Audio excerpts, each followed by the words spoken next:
தம்பி, உனக்கு 15,000 ரூபா டியூஷன் ஃபீஸ் இருக்குது, அதை நீ கட்டினா தான் உள்ளே வர முடியும். மானே ஏடா இங்கே என்ன உட்காந்துருக்க? வா காலேஜ் போவோம்.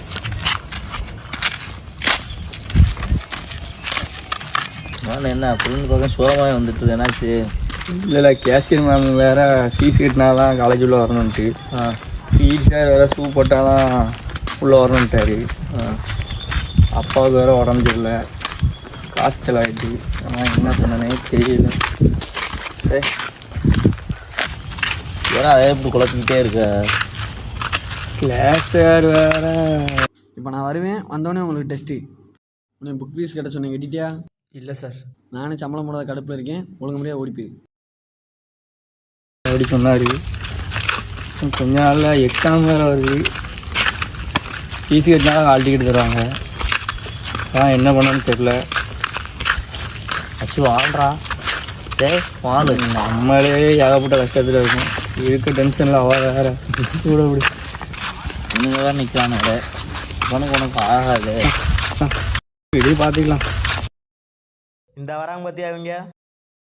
அவனை கூப்பிடு. ஏழு இங்கே வாங்கல.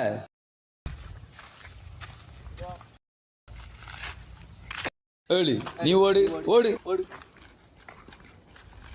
நீ சார் இருக்கும்போது பெரிய மயிர் மணி பேசுகிற, இப்போ பேசுகிற. அப்போ உங்கள் மேலே ஏமல்ல என்ன தப்பு? முட்டி போடு முட்டி போடு முட்டி போடுறா.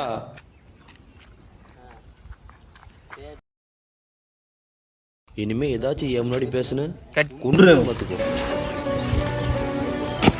ஆனால் அப்போ காலேஜுக்கு நேரம் நம்ம போவோம். அழைச்சிட்டு போவோம்.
ஏலே இங்கே வா.